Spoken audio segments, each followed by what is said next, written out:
Landbou word geborg deur Toyota.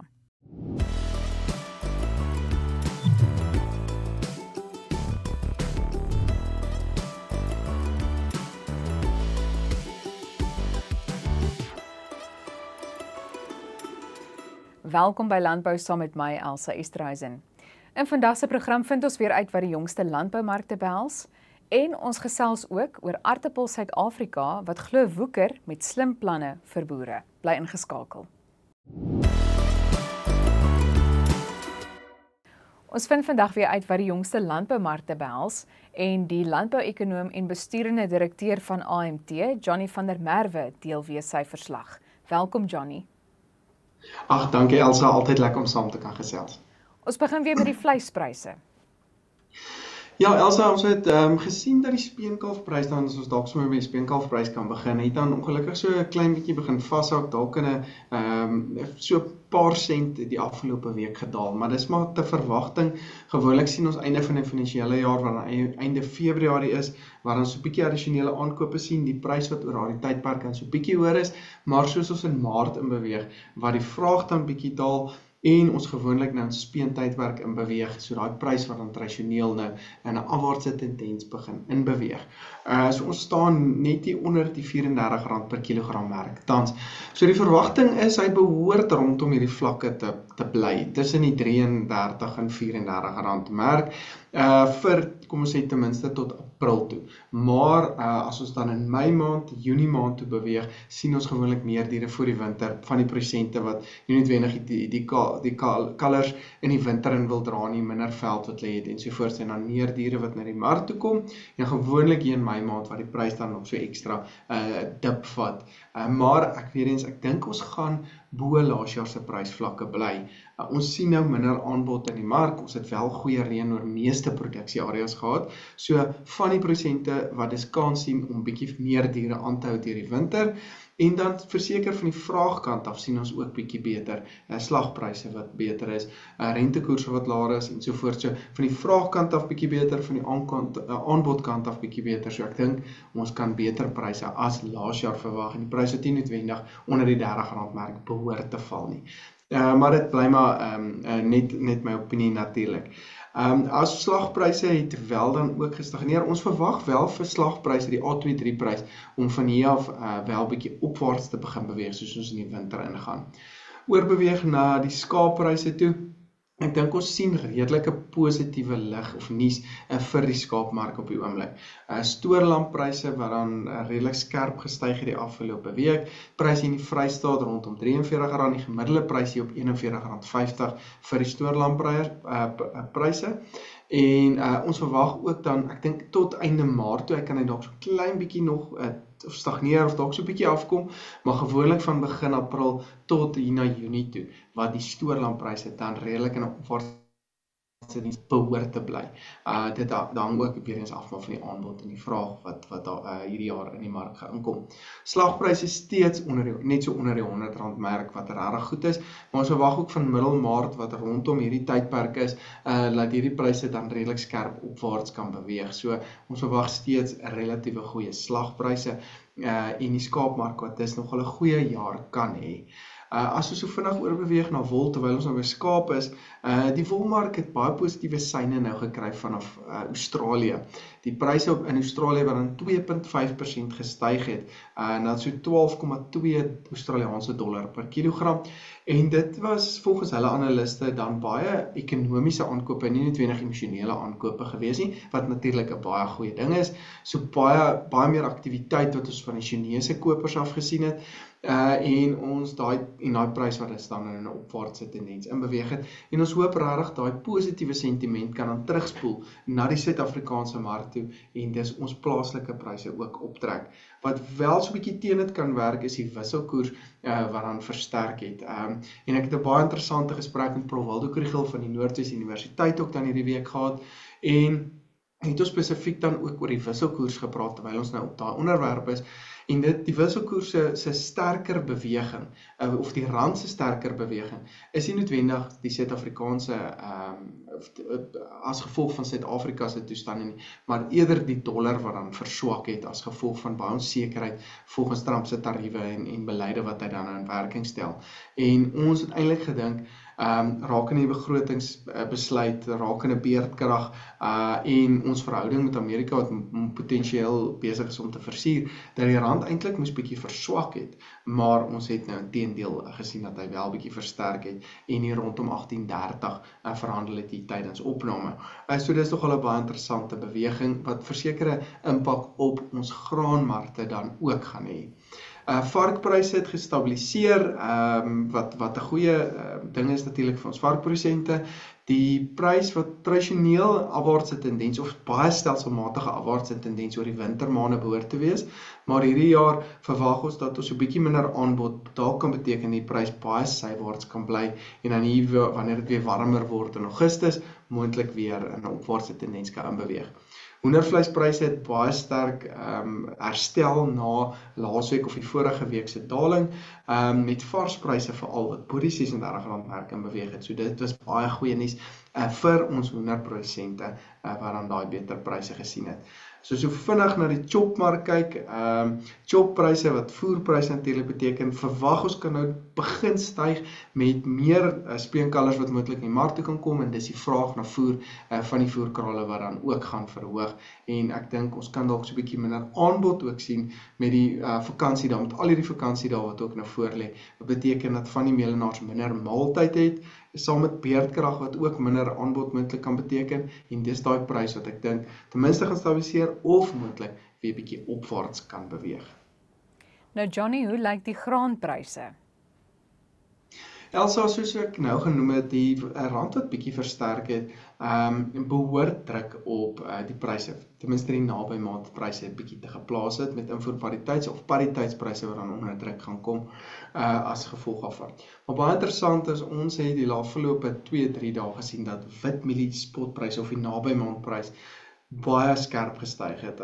Tydens opname is hier by R6.200, R6.300 wat baie hoër is as wat ons 'n week terug gehad het. En hierdie kan toegeskryf word aan tekorte wat ons oor die kort termyn het.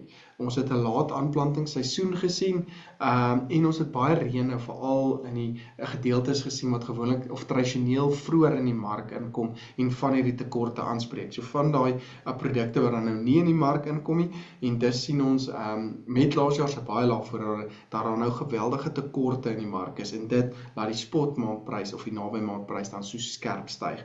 Maar ons kan sien die verwagting van die mark dat hierdie 'n beter seisoen gaan wees. So dis nou alles te doen met ou seisoenmielies. Nuwe seisoenmielies of die seisoen wat dan nou voor lê, verwag hulle steeds dan 'n beter oes en daai pryse wat dan so R50 'n dag as ons nou vir die week vat omtrent R50-60 'n dag steeds afwaarts beweeg en hier rondom die R4.200-4.300 merk dan staan. En dan sodra ons begin plaaslike mielies lewer, gaan die spotmaandprys dan baie sterk afkom soos ons nader aan leweringsmaand beweeg. Internasionaal, as ons nou na geelmielies spesifiek gaan kyk, moet ons nou 'n bietjie meer internasionaal gaan kyk en veral na Amerika en Brazil wat nou daar aangaan. So die aanplantingsintensies in Amerika is steeds dat ons baie meer mielies gaan kry, baie minder sojas. Natuurlik, as gevolg van die winsgewendheid van die produkte op die oomblik. En ons gaan einde Maart sal ons nou hoor presies wat is hulle aanplantingsintensies. So die verwagting is steeds dat ons dit gaan kry. Maar wat nou begin kop uitsteek is dat ons moontlike laat winter in Amerika kan hê. Dit kan beteken dat ons dat van hulle prosente dalk gaan sukkel om mielies aan te plant, wat natuurlik geelmielies is. En dit kan beteken dat van hulle noodgedwonge moet oorskuif terug sojas toe. Weereens, dit kan dalk 'n bietjie positiewe lig vir ons mieliepryse beteken, maar verdere druk op die sojapryse dan ongelukkig plaas. Maar weereens, dit sal ons sien soos die mark en die weersomstandighede daar ontwikkel. Maar daar is so 1 of 2 ligpunte wat vir die mielies nou ontstaan. Suid-Amerika het ook dan hulle safrina oes waar hulle dan nou moet min of meer begin plant, is dan in die droër tydperk wat ons verwag. En as daai opbrengs 'n klein bietjie laer is, kan dit dan wel beteken dat daar ook so 'n bietjie minder mielies in die mark toe kom, maar hulle soja oesproses vorder geweldig goed steeds geweldige hoë voorraadvlakke vir sojas en dit sit maar baie druk op die sojapryse spesifiek en die pryse wat nie regtig wil beweeg nie. Mielies se voorraadvlakke is wel baie onder druk en is die mark baie meer sensitief en baie meer volatiel vir nuwe nuus wat spesifiek na die mark toe kom. Sonneblom so 5% laer, ons dink weer eens die prys kan bietjie op na afwaartse tendens beweeg, terwyl koring nou uitseisoen uit is en ons beweeg in middel van die jaar toe, behoort daai prys dan stelselmatig opwaarts te neig, soos ons voorrade dan ook minder en minder kan word. Nou maar Johnny, dit is ongelukkig alwaar vir ons tyd het vandag, maar baie dankie, ons gesels volgende week weer. Baie dankie Elsa, tot volgende week. En is dan Johnny van der Merwe, die landbouekonoom en besturende direkteur van AMT. Daar is die afgelope tyd berig dat Aartappel Suid-Afrika woeker met slim planne vir hulle boere. En ek gesels vandag met die uitvoerende hoof van die organisasie, Willie Jacobs. Willie, baie welkom. Goeiemiddag Elsa. Goed, Willie, kom ons begin net deur te vra dat jy asseblief vir ons so 'n bietjie agtergrond gee oor hierdie planne. Wat behels dit? Ja, Elsa, dankie. Ons is eintlik bly dat die media bietjie van ons planne wat ons probeer maak raak sien. Want ek dink ons is al 'n redelike geruime tyd besig met goed, maar dit is goed dat dit 'n bietjie ook aan die lig kom. Ek dink die spesifieke goed waarop uitgewy is die kultivarproewe wat ons eintlik doen om die boere te ondersteun om die regte kultivarkeuses te maak in spesifieke areas. En dit doen ons in samewerking met die studiegroepe in die spesifieke areas. So ons het mense wat vir ons, en baie van dit is ons eie produsente wat vir ons grond beskikbaar stel. Nou vat ons van die kultivars wat deurkom, toets dit daar op die omgewing, nou gee ons vir hulle die statistiek en die terugvoer oor wat werk en wat hulle vorentoe kan gebruik ook. So ek dink dis een van die eerste goed wat op die tafel is. En dan die goed wat nogal my redelik opgewonde maak is die gebruik van weerdata, eintlik meer klimaatdata om produsente te ondersteun om sekere kritiese besluite te neem. Ons is besig om werklik te werk daaraan om te kyk na alternatiewe maniere van besproeiingsskedulering wat die plant se groei gaan volg tot 'n groot mate en nie noodwendig die waterkapasiteit van die grond alleen net in gedagte hou nie.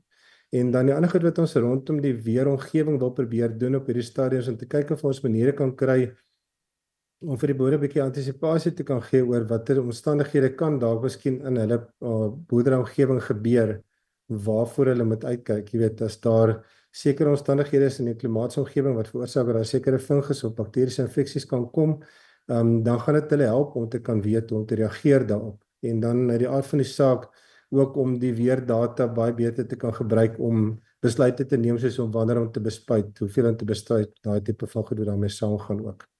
So dit in 'n neutedop is die goedjies waarop nogal redelik klem gelees die afgelope tyd. En Willie, ek wil graag vir jou vra, want in hierdie spesifieke berig of artikel word daar ook verwys na weerstasies. So kan jy dalk net die rol daarvan ook vir ons verduidelik? Ja, so in die verlede het ons maar redelik vertrou op, ek wil amper sê, redelike wye weerinligting wat nie noodwendig spesifiek met betrekking het op die plaas of die direkte omgewing op die boerdery nie. En ons begin nou na punte beweeg in samewerking met diensverskaffers om wat hulle praat van hypergelokaliseerde weerinligting vir ons te gee. Met ander woorde, baie meer weerdetail op 'n spesifieke omgewing op 'n ou se plaas. Daar's 'n redelike klompie boere wat se plase so oor soveel aarde strek as dat dit so gaan stel, laat die weerinligting verskil en laat die reaksie wat jy met het ook verskillend gaan wees in 'n omgewing. En die werk wat ons nou doen is om eintlik te bepaal waar 'n ou sulke tipe van weerstasies gaan neersit om dan nou, ek wil amper sê, 'n meer geheel beeld van die klimaatsomgewing omstandighede in sekere tye te kan kry. Goed, dan word daar ook verwys na sandveld plantluismonitering. Ja, uit die aard van die saak is daar, en ons het, jy het gesê, ons gaan 'n bietjie gesels oor die toepassing ook, maar daar's 'n redelike geleentheid wat ons nou het op hierdie stadium om van spesifieke punte af data bymekaar te kan kry van insekte of peste of pla wat siekte kan oordra, wat in sekere area gebeur en wat in hoë konsentrasies deurkom. So ons is nou besig om daai data ook dan verder te integreer binne ons toepassing, om mense baie meer intyds bewus te maak van sekere goeie soos luisbeweging. Plantluise is 'n redelike sterk oorsaak van virusoordraging van of virussiektes in aartappels, en wat tot in die omgewing van ons moerbedryf nogal redelike 'n groot impak het. So as 'n ou kan sien hoe beweeg die organisme wat dit oordra en wat gebeur met dit, kan jy baie vinniger reageer om te sien hoe jy dit moet behandel of wat se teenvoeter jy daarvoor saam met dit kry. Sandveld is nou op hierdie stadium een van ons, ek wil amper sê, sleutelpunte waarop ons hierdie werk doen. Ons het reg oor Suid-Afrika 'n sekere punte wat ons geïdentifiseer het wat ons gaan help om daai inligting in die hande te kry. En dan wil ons dit ook doen om sekere ander pest en plaag bewegings te kan moniteer en vir die aanse inligting kan gee wanneer daar potensiële uitbrake is en dat 'n ou kan vinniger reaksie kry en dan die beste behandeling kry daarvoor ook. Nou wil ek, terwyl jy nou na die toepassing verwys, waarom sal jy boere aanmoedig om wel hierdie toepassing af te laai, en is daar miskien enige verwikkelinge, nuwe verwikkelinge wat jy kan uitsonder? Ja, Elsa, ons probeer gedurig nuwe goedjies op die toepassing sit om die inligting ook redelik relevant te hou en ook om mense te trek na die gebruik daarvan toe. Die nuutste wat ons nou gedoen het is, ons het nou nie die aardappelmarkdata nie, maar ons het in samewerking met Agrimark Tendense het ons hulle totale markinligting platform het ons nou ook op ons toepassing gesit. So daar is data wat nie net vir aardappel en eie produsente ter sprake is nie. Ons het dan ook die eie komponent so uitgebrei op ons toepassing dat jy kan opbesluit of jy aardappels of eie wil sien in terme van detail.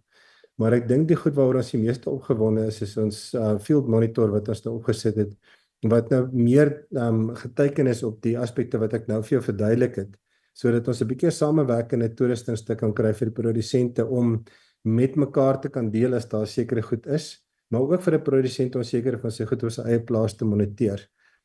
Ons doelwit gaan wees dat 'n produsent met die ondersteuning van ons het ook 'n growers portal wat ons aan die agterkant van die toepassing het, wat ons vir hulle wil gee dat hy basies eintlik sy totale bemarking kan moniteer van die veldvlakke waar hy dit uitgehaal het, kwaliteit gewys deur die pakstoor na watter mark toe dit gegaan het en op die ou end om in die langer duur vir hom 'n toerustingstuk te kan gee waarmee hy eintlik sy winsgewendheid per veld wat hy sy produk uitgehaal het kan meet.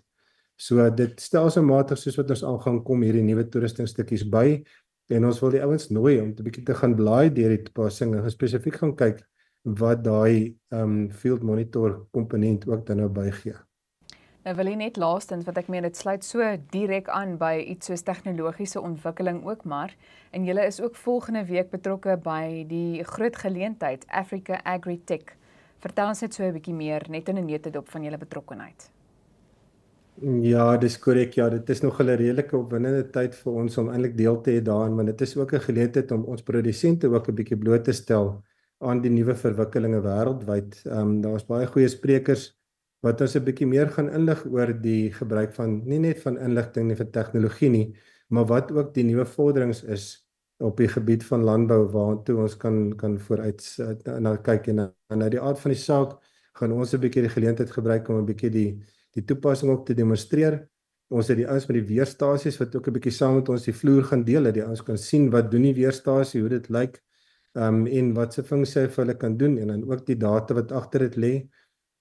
So daar's 'n redelike klompie goedjies wat ek glo dat as 'n ou daar wegstap, jy met nuwe pitkosse en nuwe energie vir die boerdery sou kan uitloop. Wil jy baie sterkte ook daarmee, en ek dink dit is 'n baie opwindende geleentheid om na uit te sien, maar dankie ook vir jou tyd dat jy vandag met ons gesels het. Baie dankie, is altyd lekker om te gesels. En is dan die uitvoerende hoof van Aartappel Suid-Afrika, Willie Jacobs. Daarmee ook die einde van vandag se program, maar ek en jy boer môre weer saam. Tot dan hoop ek dat dit met jou sal goed gaan, dat jy die res van jou dag sal geniet en ingeskakel sal bly op Pretoria FM.